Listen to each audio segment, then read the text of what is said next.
your important messages on the right-hand side. If you are QEI registered, the screen is going to look a little bit different. Unfortunately, you don't have access to the at-a-glance categories. You do still have your important messages and the welcome banner. And if you scroll down, there should be contact information included in that important messages bulletin. If you're QED or CHAD registered and you log in and see a screen like this, the at-a-glance columns on the left-hand side there can be your best friend. They are really great at tracking where your applications are in the process. So if you hover over the number on the right-hand side of each category, it shows a brief description of what the applications are pending for that are in that category. If you click into the number, you get a list that looks like this, which shows the statuses, determination dates, different things going on with those applications, and actions in the right-hand column as well. So definitely get used to your at-a-glance if you have access to it. Anytime we start a brand new application in Orchards, we always want to start with a person search. Some of you might be here today because you've received an email letting you know that you've accidentally created a duplicate person summary and have caused some issues on accident or even broken portability for your SI. We're going to show you here how to avoid that in the future.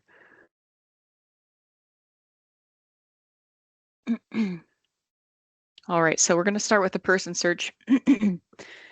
Because when we start with a person search, we're asking Orchards to find if this SI has been through the system in the past. Sometimes they've been through Orchards before with another employer, or maybe they left employment and came back even. So oftentimes they've been through Orchards in the past. And when we ask Orchards to search, we're looking for a profile that already exists, so we don't accidentally create a duplicate. We're going to put in the required last name and date of birth and then click search. In this case, we have 3 potential person matches found in the system. In order to further narrow that down, we can search by a first name as well. Hopefully we can get down to 1 possible match pretty easily. We can verify from there that the information in the possible match is our SI, or most likely our SI. Hopefully we can match middle name or social security number to further validate. If you have a reasonable assumption that this is your SI, we don't want to try to click Add New Applicant in the bottom right-hand corner. So that's where this error of a duplicate person summary is created by trying to click that grayed out button. If we were to add a duplicate profile at this point, it would create another person summary, which would break portability in some cases. So the best way to go forward, if this is your SI, you're going to want to click into that last name with the hyperlinked blue line right there.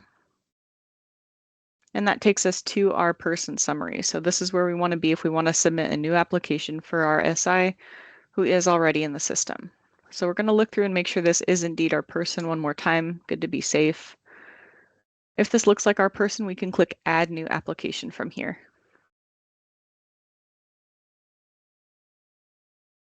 All right, now we're on the first profile screen. We're going to scroll through that. Since this person has been through Orchards before, some of this information may already be in the system. We're going to look through and make sure that everything is up to date. All of this information can be collected using our background check checklist tool, which we'll show you in our help section a little bit later. It's a really helpful tool for making sure you get everything from your SI that Orchards is going to ask from both of you.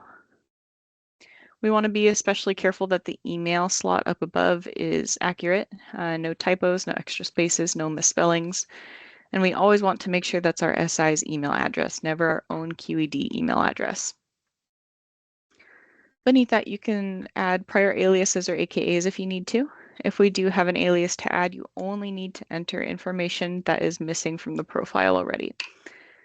So if we only have a different first name, that's all we need to add. If we only had a different last name, that's all we need to add. On the right-hand side, we're going to add any out-of-state residential history in the last 5 years for more than 60 days in a row. This is a question that will trigger fingerprints if they haven't disclosed that out-of-state residential history before.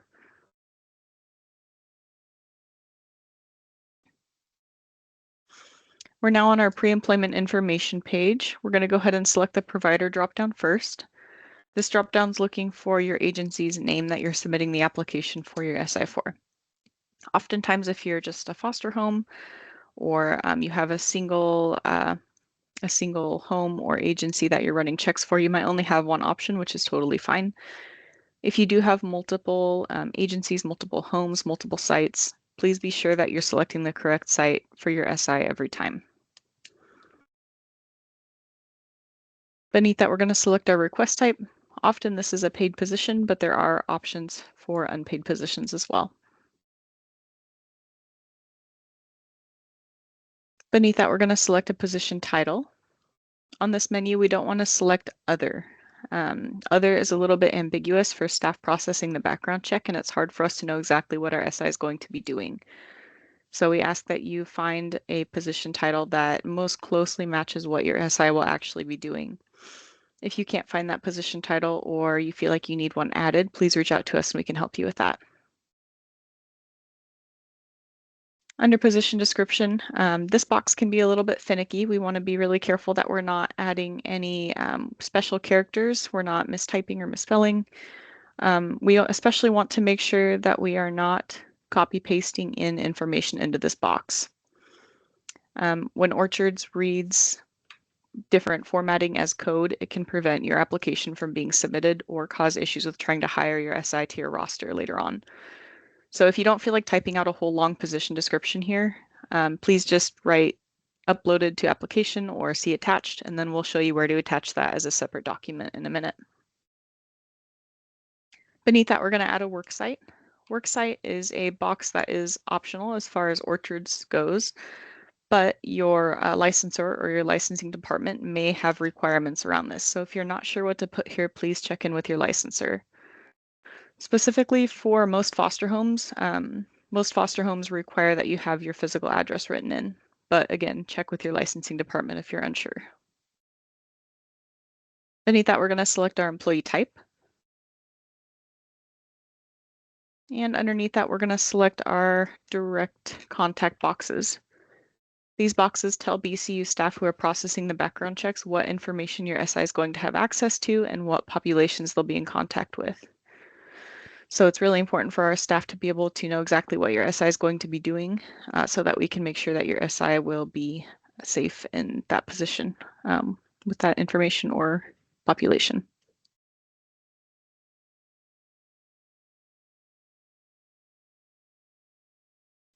All right, here's our identification verification page. If you look at the top where Mavis is hovering, you now have an application number available to you. This is the first page where you have an application number ready. It's a good idea to copy that down or write it down somewhere, keep track of it. Also, these light blue hyperlinks you see scattered throughout Orchards are really, really helpful for understanding what the system needs from you and or from your SI. So if you're a newer QED or user, it's a good idea to open those links at least once, scroll through, and understand what's being asked from you and your SI. In this case, Orchards is providing you with a list of federally acceptable forms of identification that your SI can provide for the background check.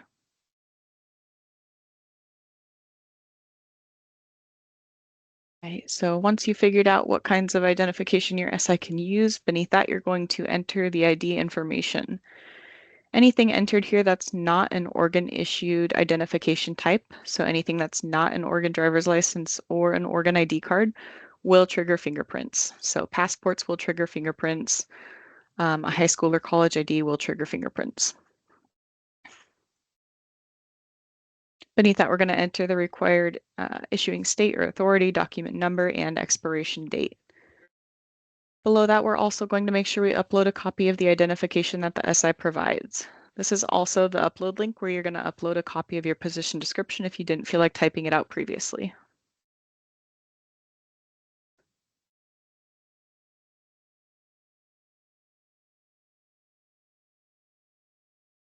All right, this is our user applicant consent box. We're going to go ahead and verify that we have entered the SI's social security number correctly if they provided it.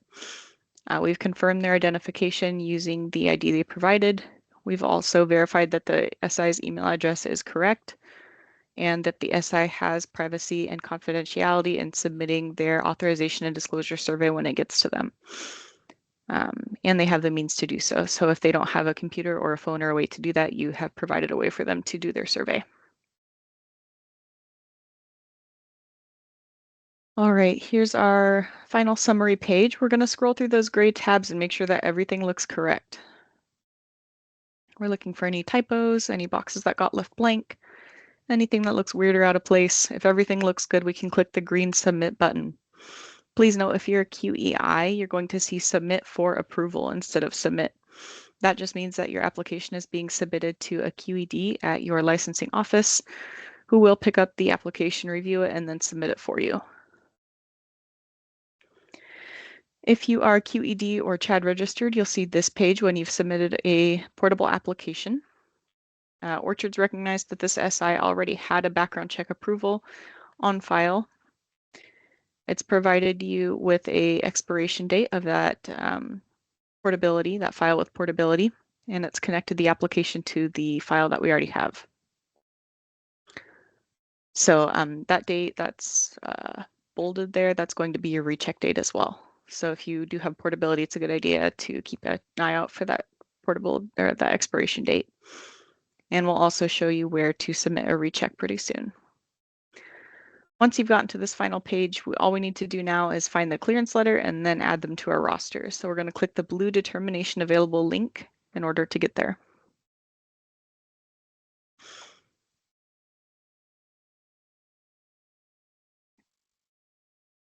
All right, if we scroll down, Orchard sometimes takes a couple minutes to generate the clearance letter. In this case, it looks like it's already here for us, but if you don't see it right away, just refresh once or twice. It should pop up.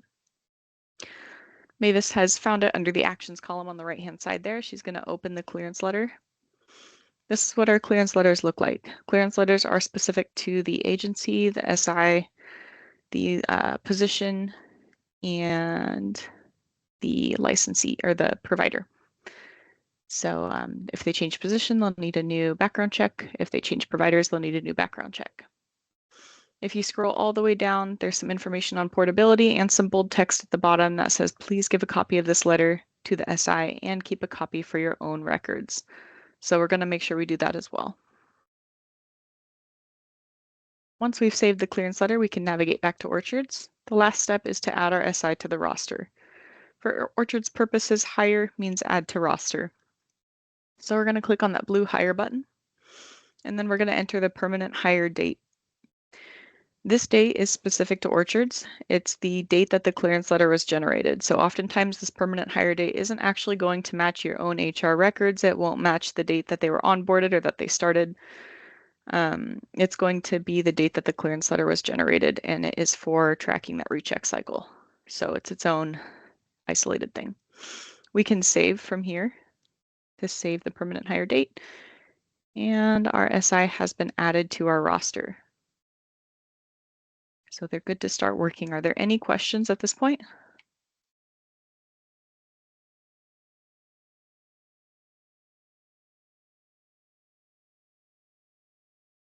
Yeah, Kelsey answered a question. Thank you for doing that, Kelsey. If your SI changes positions, they will need a new background check.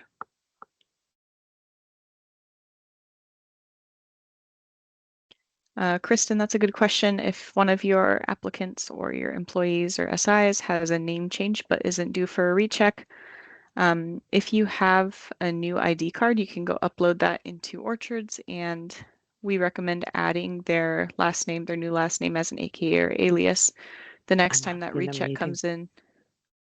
Oh, sorry about that. The next time the recheck comes in, BCU staff will go ahead and process that and update the profile. Okay, I think I see a hand for Beth. Go ahead, Beth. Oh, I was typing furiously. Oh, no Okay, problem. can you go over all those times that someone shows up as brand new and we put them in or attempt to put them in, and it comes up with the social security number already in use? We Yeah, we have so many of those, and really? oh yeah, Wow. yeah, We we have a usually lot. only see that fairly isolated. No, we get a Wow. bunch. Huh. We get a bunch, and um, I guess what we're wondering is the best, most Well, yeah, economical way for us to that's approach that with you. Yeah, that's a tricky one. It can be due to a couple different reasons. The most common reason we see is a glitch in orchards where this SI has partially been entered into the system before, but that application wasn't fully submitted, Oh, and then was deleted. So it kind of creates the shell profile without any actual applications attached to it, which causes issues the next time someone tries to go and enter that person. It says, oh, this person's in orchards, but they're not truly. yeah. And unfortunately, there's not a great way for you to fix that on your end. So most often we have people just reach out to us and we can fix that up for you and get the old profile deleted or help initiate that application for you if it's really Yeah. stuck. That's, that's what we've been doing, is reaching out to you, Okay. and then I don't know what magic you're doing, but you're doing it. It's just Um, that. It's usually deleting the old profile. Oh, good. Kathy has some information for us on that too. okay. Yeah, because the question is, quite often we've heard, oh, there was a profile from another agency that you can't see. Yeah, yeah. Mhm. Why can't we see them? I want to see them all. I know. So you can't see the other profile because that's personnel information for that SI for another agency. And Mm-hmm. so the only indication you have in that is when you see to the far left of the application tab where it says connected.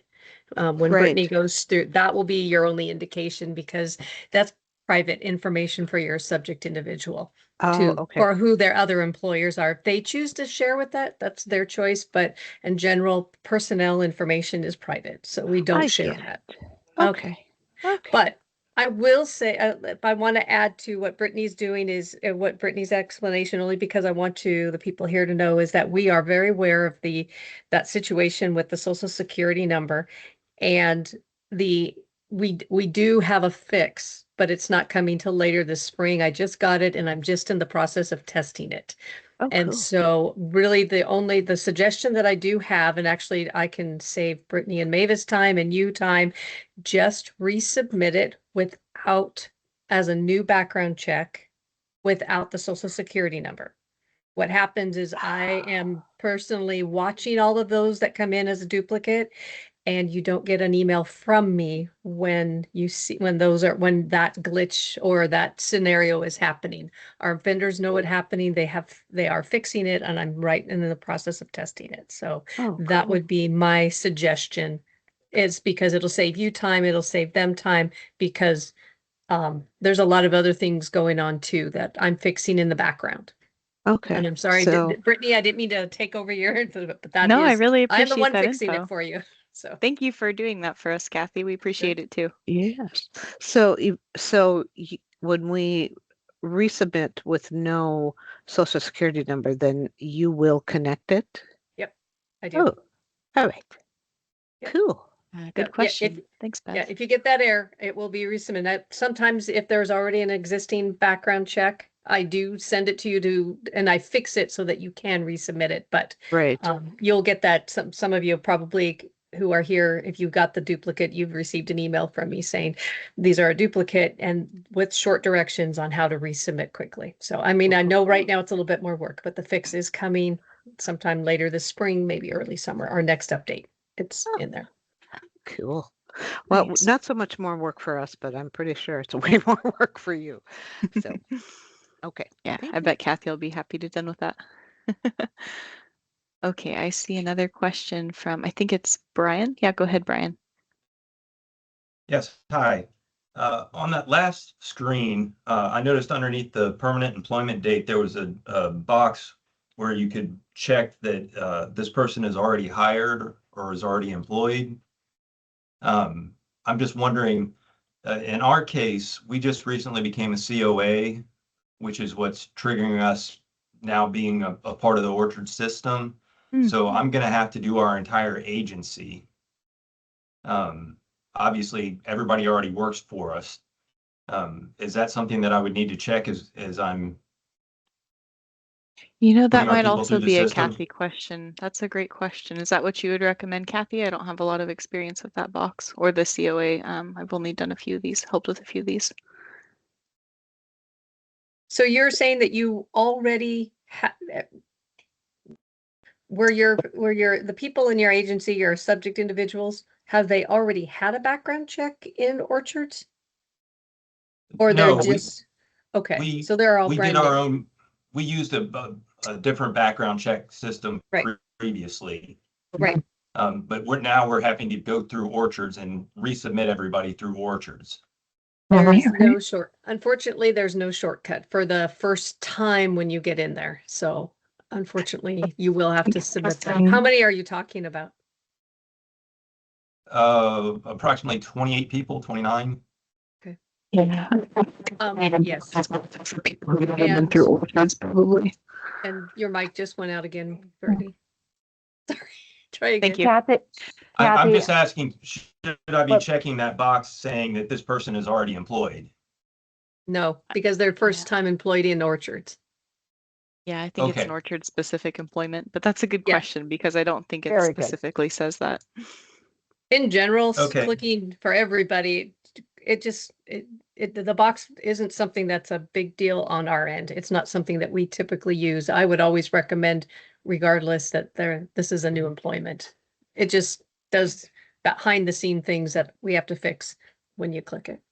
So. Okay, understood. Thank you. And then just one other question. What is the cost per background check to my agency? Nothing. Yeah, it's I mean, billed to OHA, I believe, so it's not Yeah. directly to your agency. Fingerprint Right. charges might apply depending on Yes. how you handle that with field print. But that's $12.50, generally around $12.50 per person. Right. So And that's not- paid by Great, the that's a huge SI, relief. unless you do. yeah. Right. All right. Well, thank you very, very much. Yeah. Congratulations on your new COA. That's awesome. Thank you. Okay. Yeah, I'm not seeing any other questions out there right now, but those were some great questions. Feel free to ask them or put them in the chat. Oh, one from Kyle just popped up. When entering a preliminary hire date, can this date be before their hire date in our system? Date will need to be after the application submission date. If they're allowed prelim hire, then there will be a different date and there's a different field for that. That isn't your hire to roster date because on a prelim hire, it's pending the background check, so you don't have the clearance letter yet. And if I missed anything, Kathy, please jump in. We're so glad to have you here today. Yeah, no, I think you're on the right track, Mavis. Does that answer your question, Kyle? Yeah, thank you. You bet. And I see a hand from Erin too. Go ahead, Erin. Hi, just really quickly, I put this in the chat, but it looks like it got skipped. Are you guys planning to share with the attendees this recording? We're not sure yet what we're going to do with this. Actually, Erin, this is the first time that we're recording a live training QED for training, QEDs.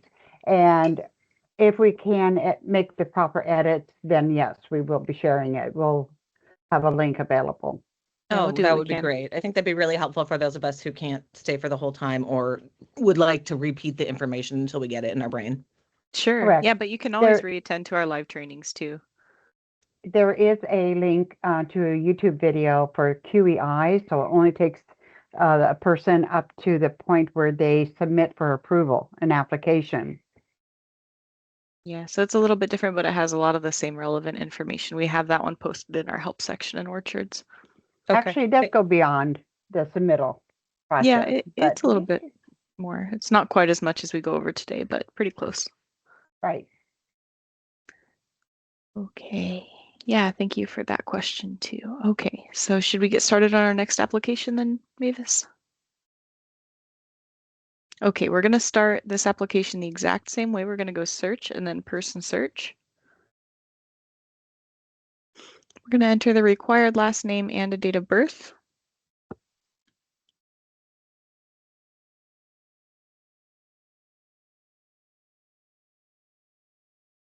All right, we clicked search. In this case, Orchards is letting us know that no potential matching profiles were found in the system.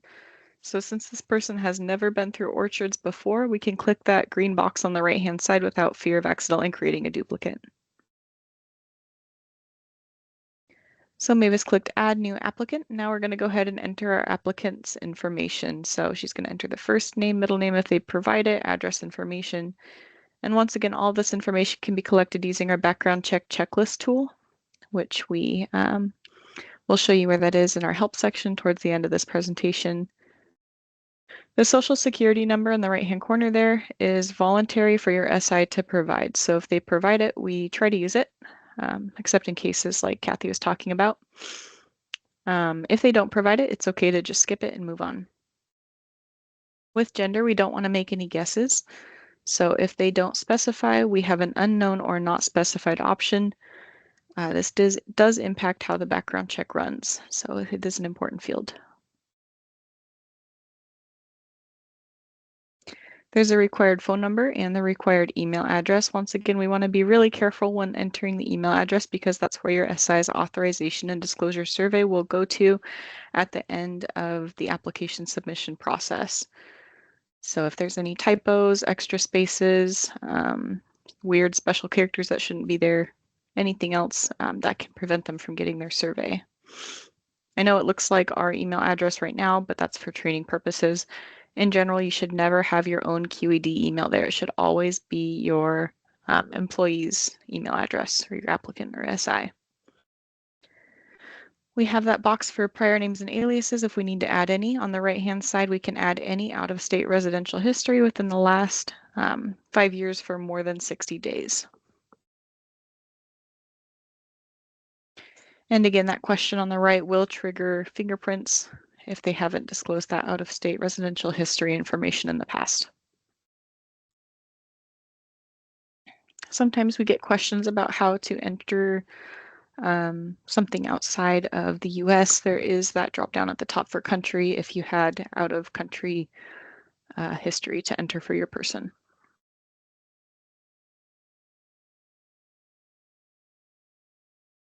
And in that case, another box opens up where you can type more information if you needed to as well. You're going to enter the required year range and then save.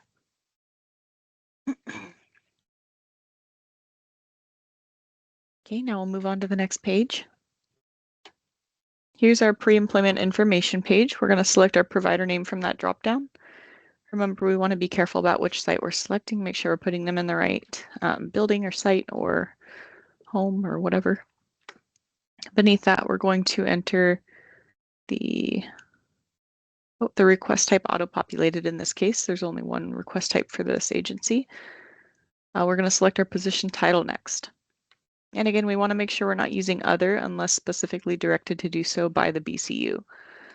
So we want to find a position title that most closely matches what our SI is actually going to be doing. Under position description, it's okay to keep this box short and sweet. Sometimes this box reads additional formatting that's pasted in or special characters as code, which can prevent your application from being submitted later on. So if you want to be careful, it's okay to just put see attached and then attach that document separately on the next page. We're also going to enter a worksite below that. Generally, we recommend putting in where the SI is physically going to be positioned or working from. If you have questions about that, please refer to your licensing department who have specific requirements around what's put here. Beneath that, we have an employee type that we're going to select, and then we have those direct contact boxes. The direct contact boxes are important because BCU may at times feel like your SI is safe around adults but not around children, or safe in janitorial duties but not around secure financial records. So all of those, all the information you give BCU staff is helpful for determining those fitness outcomes.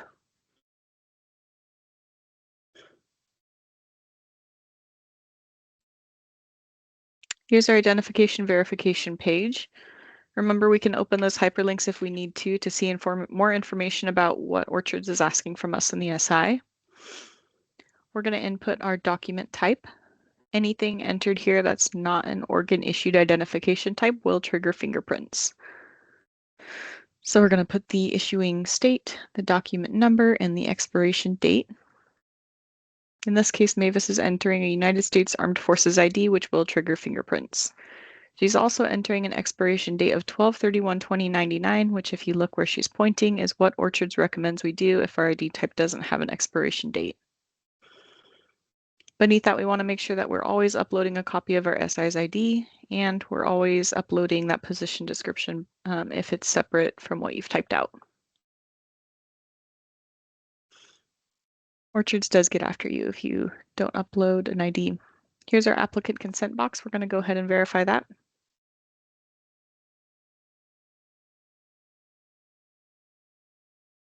All right, this page is a little bit different than what we saw the last time. This is an OIG registry check or Office of Inspector General. This registry is looking for any Medicare or Medicaid related fraud nationwide. There's a lot of parameters around what qualifies an individual to be a part of this list. It's very, very rare that we actually see matches. In most cases, under research requirements, you'll see no matches found. If you see no matches found, you can go to the research results box, which is required, and click no info found. There are some instructions on how to proceed if you were to see a match, but again, it's very rare. Even us working here only see probably less than 5 in a few years. All right, once that's filled out, we can move on to the next page. All right, we can page through those gray tabs, verify that everything looks correct. If all of the information we've put in so far looks accurate, we can click that green submit button to submit our application. This page looks a little bit different than it did last time. Orchards is letting us know that our applicant is going to need fingerprints and that their authorization and disclosure survey has been sent to them. So there's not a whole lot more we can do right now as the QED or the CHAD or the QEI.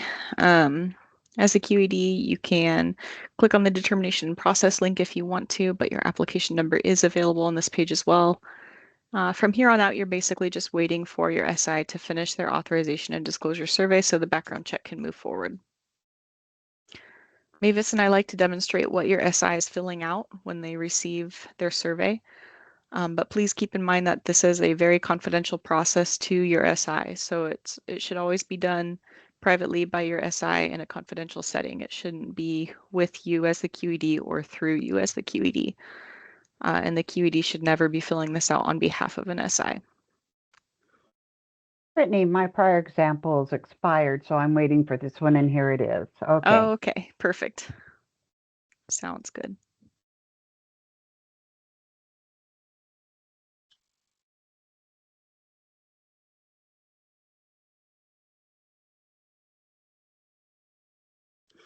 So this is the email that your SI is going to receive when a new background check has been initiated for them.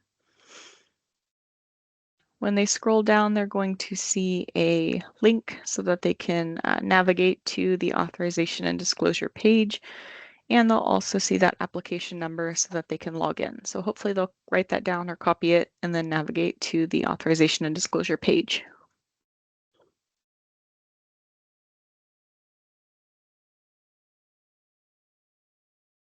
Once here, they'll type in that application number, type in their last name and their date of birth.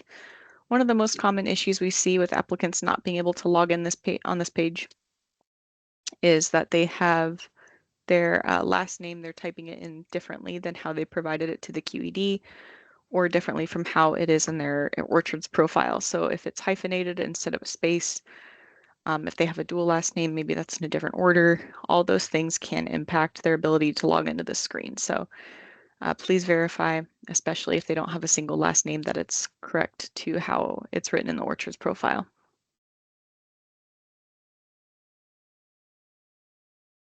And also, as a side note, it's a good idea to make sure that you are always entering your SI's name information exactly how it is shown on their ID. The first page of the authorization and disclosure survey is the authorization statement.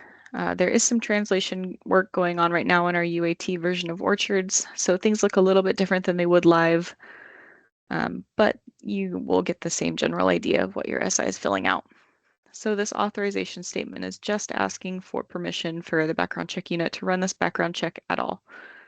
There is a blue hyperlink here that they can open to see more information if they're curious about what providing authorization means in this case.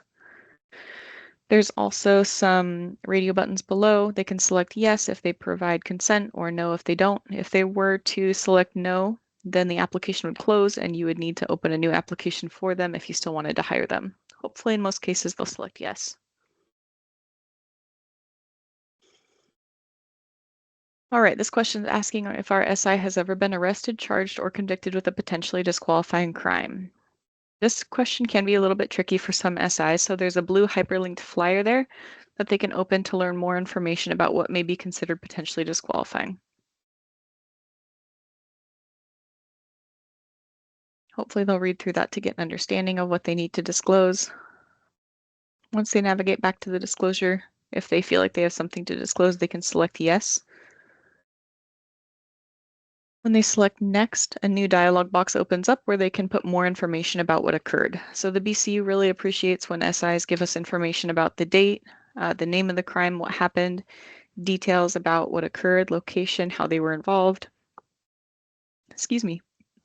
outcomes such as court-ordered requirements or success with those requirements, and any changes since the history occurred.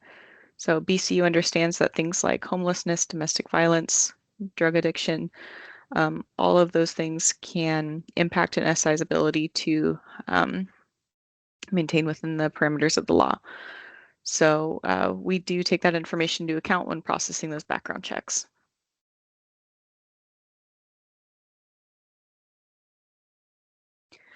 This question is asking RSI if they've ever been involved with an abuse or protective services investigation as an accused person. So this includes both child protective services and adult protective services investigations. They can open that flyer there if they feel like they need more information.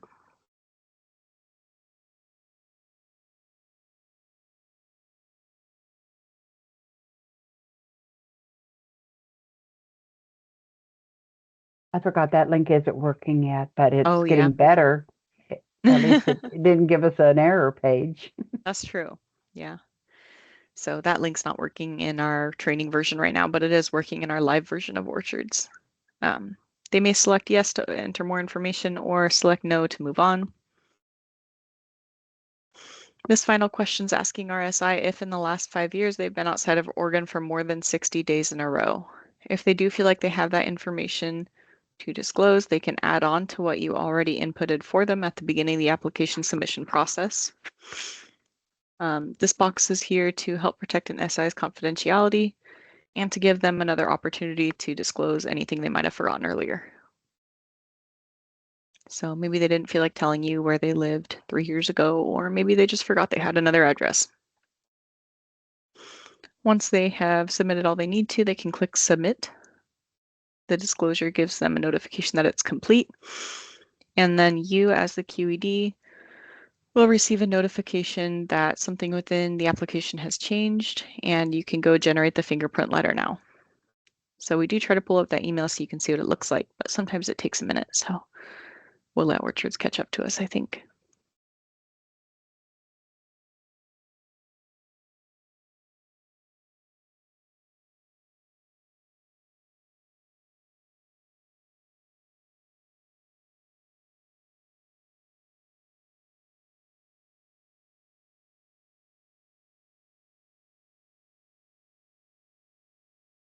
Looks like Samantha asked a question. Is there a way to resend the background survey to the SI if the email was entered incorrectly?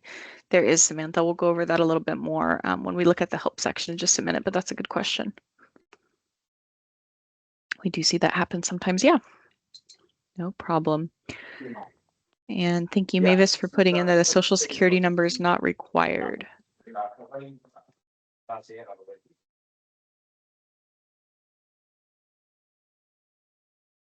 The email has not come yet. Oh, okay.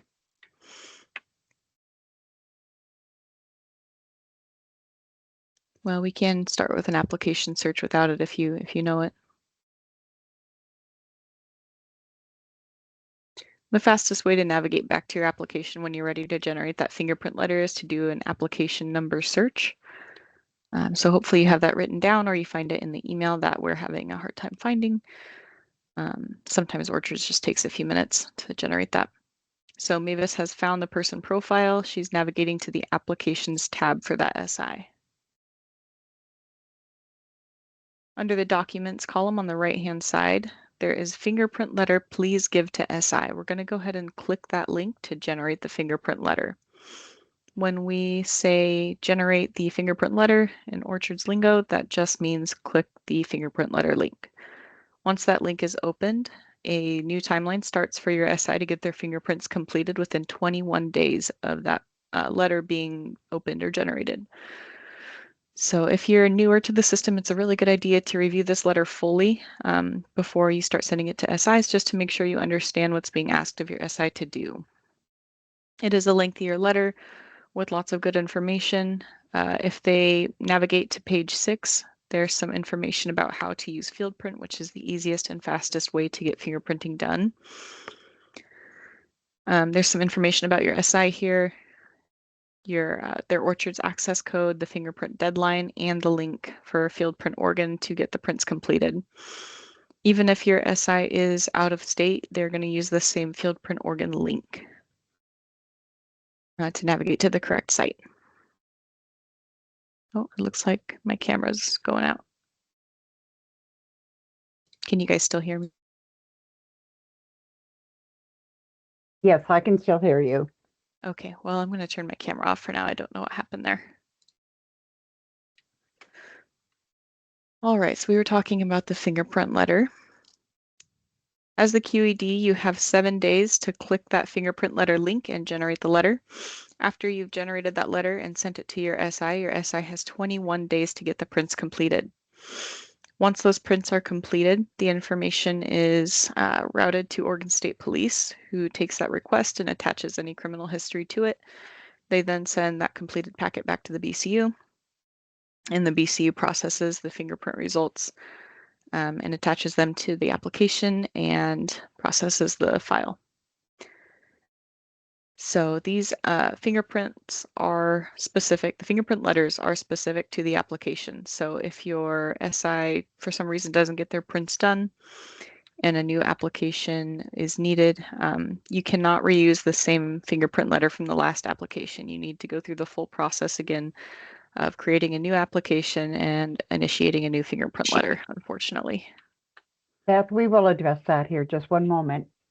Thank you. Okay, so then once you generated the fingerprint letter and you come back into this application, that would be gone. But you can go here to documents if you need to print another print for that same application. Then this is where you would find it. Okay, so Brittany, I don't know if you saw, but Beth is asking about an applicant who prefers or insists on going to the sheriff's office to get field printed. You know, I don't know enough about that to advise you. We can connect you with our fingerprint line, which would have more information on that process, though. It is Okay, within this notice. And so Yeah, if there are that's what they want to do, instructions. there is, if you do not have access to a local field print vendor or live scan, then these are the instructions and they're very specific. We cannot get them by email. It's very specific. They're going to have to be USPS mailed in on a hard card. Right. Yeah, we discourage it. Yeah. Yeah. Kathy? Yes, I wanted to also add for them to know that it is the fingerprint fee that we mentioned earlier is $12.50 is only if they go through field print. Any other source, that they go to, they will have to pay the fee that they provide. So I've heard throughout the state it ranges everywhere from $20 to $60 for fingerprints being done on a hard copy at the sheriff's office. And don't quote me on the prices because everyone decides their own. And they can also expect with the hard copy, the hard card, it's a manual process. And so they can, because when they get the fingerprints, they need to bring it to you so that you can then send it to us via postal mail, because we cannot accept we can't accept it digitally because they have to process the actual hard card. So you're looking at, as from wherever you're located at, the mailing time to get to us in Salem. And so there's just a lot more obstacles. We will accept it, but if they are trying to get a quick return and review of their background check, it is much lengthier to use a hard card. Well, thank you both, Kathy and Kelsey, for pitching in with answers. Appreciate it very Yeah. much. Definitely.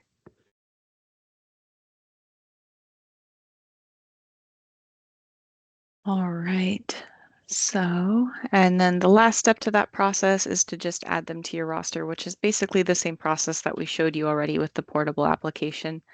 We can't really demo that again without going, without having an actual background check outcome and fingerprints, but that's all right. For now, we're going to show you some additional navigation tips. One moment, I might be able to give you one more example there.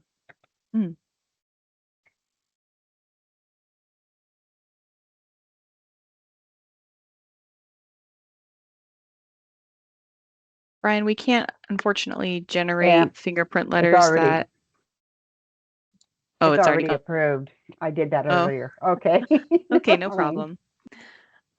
We can't create dummy profiles in Orchards, so we can't just generate the letter by itself, but there is a really comprehensive guide in our help section that walks through a lot of the same information that's in the fingerprint letter. And then when you do go to submit your first application, you can read through that a little bit more thoroughly. But that's a good question. Brian's question, we just demonstrated that. And if you missed it, we have a separate flyer, which we're going to show you probably next in the help tab, part of Orchards here. Right? Want to go? Yeah, should we go there? Yeah, I'm ready.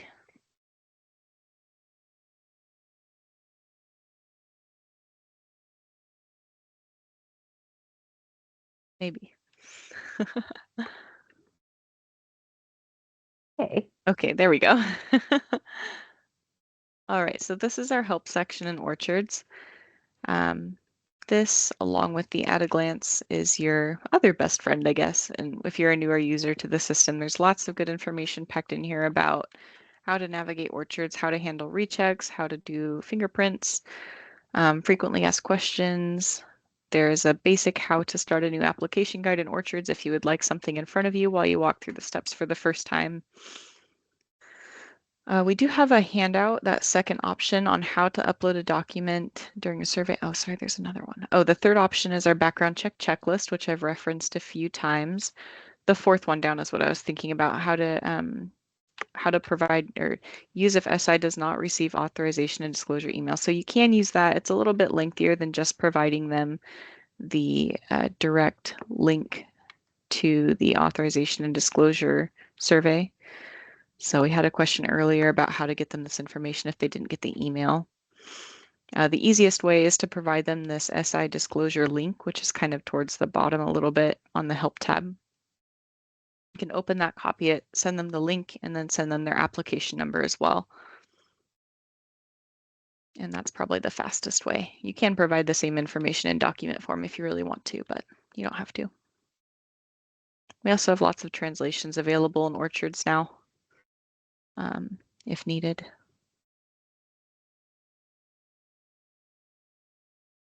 Susan, that's the responsibility of the QED or CHAD or QEI to provide a confidential and effective setting for your SI to be able to submit their authorization and disclosure email. So if they don't have a computer, maybe there's an office computer they could use or somewhere private that they could sit down in your agency and fill that out.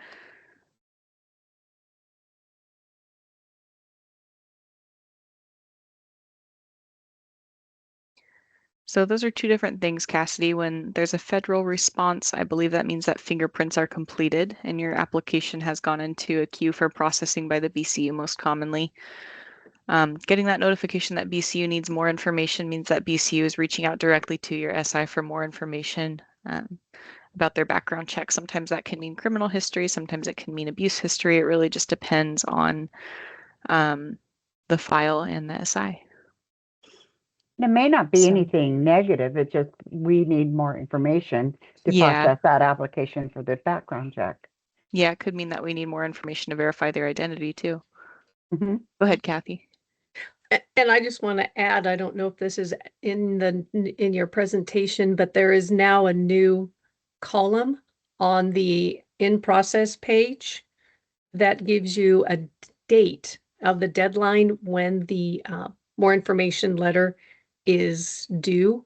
And really the responsibility for the QED at this point is to watch that due date, because the application will close if they don't respond back to us, and it'll close automatically, which we do not reopen these if they miss it. And so you'll need to resubmit an application if they don't respond, because we're always looking for ways to keep our backlog down, and going back and reopening, unfortunately, it's a manual process. So we asked that's where you can see where the arrow is at. Mavis is giving that deadline is now viewable. That's brand new from our last update, and so now you can watch that. And that's really remind them, did they get their information to us? And if they need an extension, they want to notify us before it closes. Mm-hmm. Yeah, thanks, Kathy. That's awesome. I forgot about that box now available. And looking back at Brian's question, now I think I understand better. You want to see what it looks like printed out? I don't know, so I'm going to turn that one over to Kathy. You'll need to remind me which question was that one. It's up a couple. He wants to know if he can just attest the fingerprint notice to print one out. You would need to have a live application for it. You can't submit a dummy profile just to get to the fingerprint letter. Right. If you have a fingerprint, so you were just showing just a few minutes ago the fingerprint process. Most of the fingerprint, that information is in that document that will help you walk through the process. And if you're talking about the fingerprint letter itself on how to register at FieldPrint, you'll basically have to wait till you submit the first one. And when you see the first person that generates that fingerprint letter, you always have access to it. You have a SI that you can show them where the document tab is, and where they can always go back and relook at that letter, because other than the individual information, that fingerprint letter is always in the document tab after it's generated, and you can always reopen it, and all the directions for the fingerprint letter are always on every letter. Does that help? He's saying that we have a translation. I'm wondering if you're looking at the fingerprint guide in Spanish, or if we have an actual direct translation. There are translations for the letter in the help section, I believe. If not, they are in production. If this is in our UAT, I'm not sure what's in the UAT, but I know we have translations in the help section in production.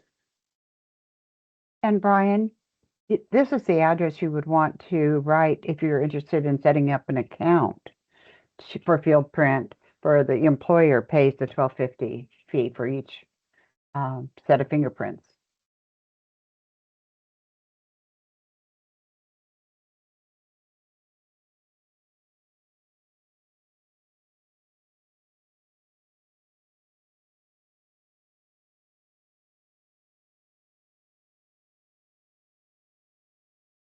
Yeah, I see what you're talking about, Brian. I've got that open. Yeah, I can try to get you some more information on that and see if we have like a general fingerprint letter somewhere else that isn't in our help section and is non-specific to an application. I'm not sure if we do or not, but I can look around.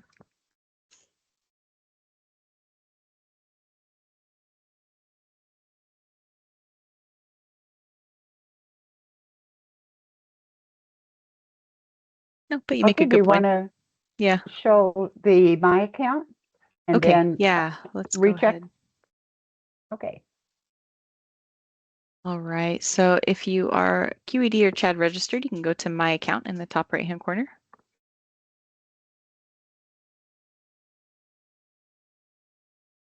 From here, you can edit your phone number, your email address. You can add or change security questions, and you can manage which notifications you receive as well, or change your password if you needed to. We ask that you don't edit name information, because if you do have a name change, there are multiple places in the system where Mavis and I might need to help with updating it. If you do want to manage your Notifications, we ask that you don't turn off any fingerprint related notifications. Those are really important. Some of them are required, and you can't turn them off, but not all of them. As far as the passwords, this is something I realized just not too long ago. Our passwords expire every 60 days, and so do yours. And so you might set yourself up on a calendar basis to change it before it expires. You can do that really easily here on the password. Just put it in and follow these rules. All right.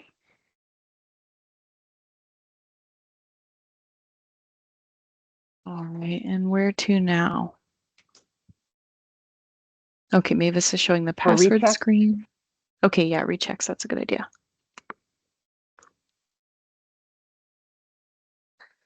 Okay, so if you are a program that utilizes portability regularly, you will need to do rechecks. You may not ever need to do a recheck if you're in a mental health provider or home, or you don't get to use portability. If you do use portability and you need to do a recheck, you're going to go to the employees menu and then new background check needed. So rechecks are going to be a slightly different submission process here. We're going to go employees, new background check needed, and then we're going to edit that background check needed by to date. This box is allowing us to tell orchards to search for any upcoming rechecks needed in the next, we recommend 60 days about. So it's looking for any rechecks needed in the next 60 days. You can go out a little bit farther if you want. We don't recommend making it shorter than that because you need time to get that background check moving. So these are all applications that are either already expired and in need of a recheck if the SI is still working, or are expiring in a set number of days. In this case, we set our filter out a little bit farther to be able to get results. On the right-hand side, to start a recheck, all you need to do is click that new application link. And from here, it's basically the same process that we already demonstrated. You'll move through the application process the same way we already did, but starting it from that new background check needed menu instead of from an employee search allows the application to connect differently within the system, allowing you to renew that new portability date instead of just attaching to the older expiring background check file.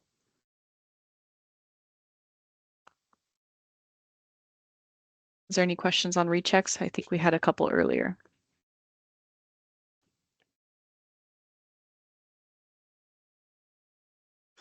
All right, so the last place we want to show you today is the roster.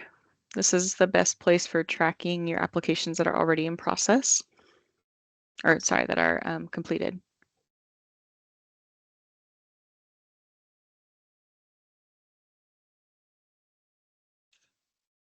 You don't necessarily need to fill out these filters, especially if you only have one provider. You can filter position status if you want. Sometimes you might look by all, sometimes you might look by active. All just includes people who've been separated or terminated. Active only shows people who are actively working right now. There are some actions you can do on the right-hand side if you needed to terminate multiple people or print a clearance letter or multiple clearance letters. Printing these clearance letters in sort of this batch fashion is a little bit of a newer functionality within Orchards, but should be really convenient. You can select all letters to print, or you can terminate multiple selected profiles at once if you needed to. Part of your job as a QED is to make sure that your roster is maintained. So you're moving people who are expired and you're hiring people that are approved and working. Are there any questions on the roster?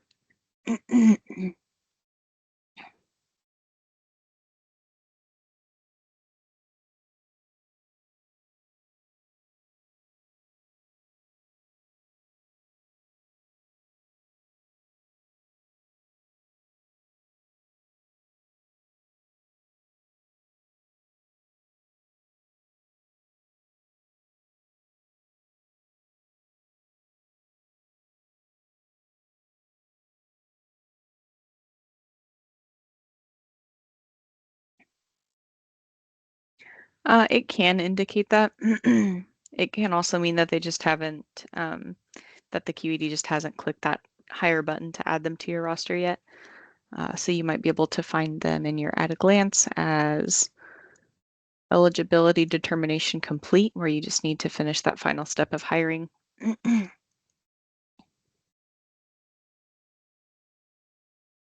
Yeah, thanks, Mavis. So yeah, your at a glance and your roster together are really useful for tracking those applications. Yeah, good question. I think that's about the end of our presentation window here. We're going to have to cut off. Are there any last questions out there before we go? We really appreciate the attendance and the questions today. Some really great input. Yeah, and then this training we do host every 2 weeks live. We're going to start looking into saving and providing this training recording. But we highly recommend you come back to the live version if you have questions, because we also usually have information about anything that's being fixed or updates that are coming out, new things that are happening in orchards right now. And we can answer live questions too. So yeah, thank you all for coming today. And we hope to see you next time.